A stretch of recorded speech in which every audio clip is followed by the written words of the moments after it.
Now, hey, I got to switch gears because you brought up CM Punk. You mentioned his name. Did you happen to catch his fight? Yeah, we were over actually. We had this ridiculous tour last week or whatever it was. We did 3 continents in 5 days. And we went from the States to England, from England to Manila, Philippines, from the Philippines to China. And it was like 40 hours in the sky out of 5 days. So 1/3 of 5 days was in the air. And we were, that last show in China, and you have a couple drinks, you get to the airport, and you just cash, but everybody gathered around. I think Seth Rollins had bought it on his phone. He had the UFC pass or whatever it's called. So we all kind of gathered around the little iPhone to kind of check it out, hungover and jet-lagged and, hoping to see it. So we saw it, and it was fast, all right, as you know. But we all made the effort to check it out for sure. And what'd you think of it? Because, Punk says he wants to do it again. And I know from guys that are in that gym with him in Wisconsin, he's back. He had that fight on a Saturday. He was in the gym on Monday. Now, whether he worked out or he's supporting his teammates, I really can't speak to. But he was there. He appears to be making a lifestyle and a career, whether he needs one or not. What's he going to do next? I guess that's my question. If you look at Brock, you look at the history in the MMA and the crossover, Brock can go back and forth. He's a once-in-a-lifetime attraction. He'd done it before. He could do it again. You could just redo the same recipe. What do you do with Punk? Could he return to wrestling if he wanted to? The way that he's in this fight with the company and all of these things. What does he do now? I don't really know, because Punk is a very complex individual, and he's kind of really ostracized himself from the entire wrestling business and kind of all the guys that are in it with him or were in it. So I don't really know, but I do know this. I think if I put myself in his position, and there's a lot of brouhaha about him being involved in MMA, and I think the fact that he lost so quickly, that puts some egg on his face. And I think he's going to want to try again just to show people that he's not going down like that. So I think he probably will fight again, whether it's in the UFC or whatever it is. And he'll probably fight again and again until he wins.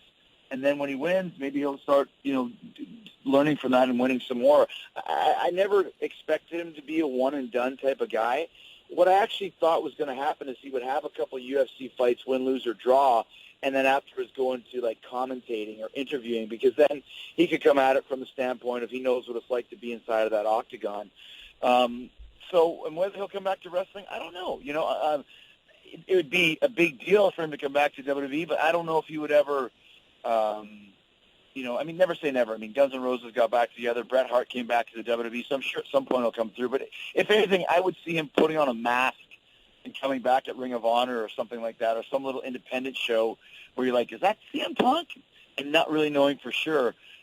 He's that type of guy. He's got that kind of Andy Kaufman thing to him where he'll do something different where no one even knows, just some shitty little independent show, come back unadvertised and do a match and just kind of let the word get around organically. I think that's something that he would probably do. But like I said, I can't speak for him. I have no idea what's going on in his head, but it wouldn't surprise me to see him fight again. That is a very interesting booking you just suggested. I had never thought of that. You're right. He could come back on a smaller scene, come under a mask, let people do the talk. Oh, wow. That's interesting. Yeah. That's interesting right there.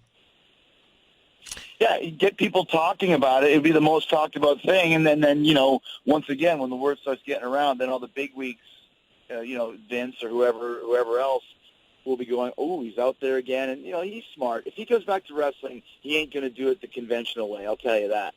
Wow. This is really interesting. I'm going to send him a text when we get done with this call, just because I'm not going to take credit for it. I'm going to give it to you, but that's a brilliant angle by you. Hey, let me ask you this. So professional wrestling, you guys are the one and only industry that I know of, one and only sports industry where there's no off season. You guys don't get a break, and there's so many reasons, and that road eats people up. A lot of people don't understand that. They see you guys on TV, they think you're living the life. They don't understand what that's like to be in airports and rental cars and hotels.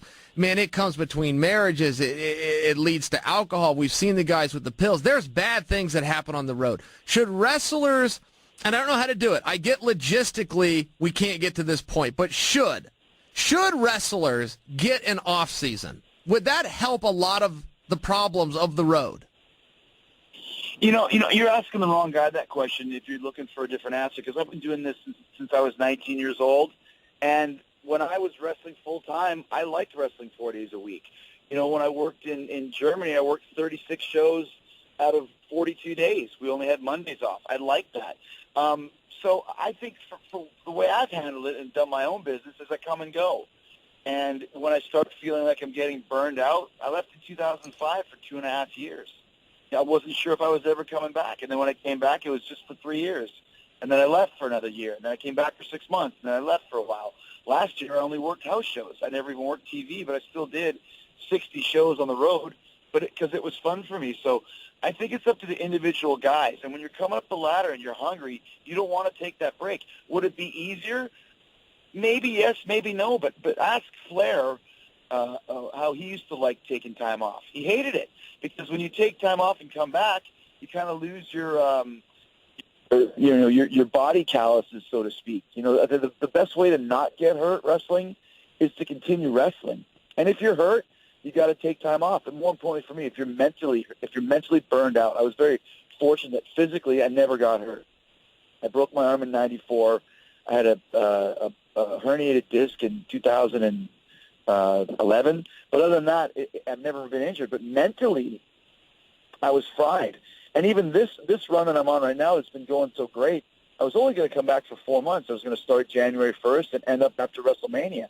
But then it started going so good, and then some other things changed where I had some more openings. And I was like, hell yeah, I want to stay. And now I don't even know how long I'm going to stay. Probably past the new year. But if I got to the point where it was like, I'm not into this anymore. 3 continents in 5 days was actually something pretty cool to do. But if I had another one next week, there's no way I'd be on it. And I also have the luxury of picking and choosing the shows that I want to do now. But once again, like I said earlier, I've been doing this for 26 years, and 16 of those have been in the WWE. So, but I think a lot of guys that are kind of in their prime and on their way up wouldn't want to have an off season. I think that's one of the reasons why they did the brand split. It's a great idea because it gives guys a little bit more TV time, and it gives you a little bit of a mental break of not having to worry about 2 TVs a week. That's hard. 3 if you have a pay-per-view. So that might help a little bit because house shows are a lot easier than TVs, a lot easier. And not having to worry about that, twice a week, that could help guys physically and mentally. So I don't think it's ever going to change. I don't think there's an off season would work for the WWE because there's a lot of expenses, which is why they keep people on the road to make money. So I guess in theory it's a good idea, but for me being in this business, I would rather not have that. Wow, that is an interesting take. And you're right. You might be the one guy to ask and give that answer.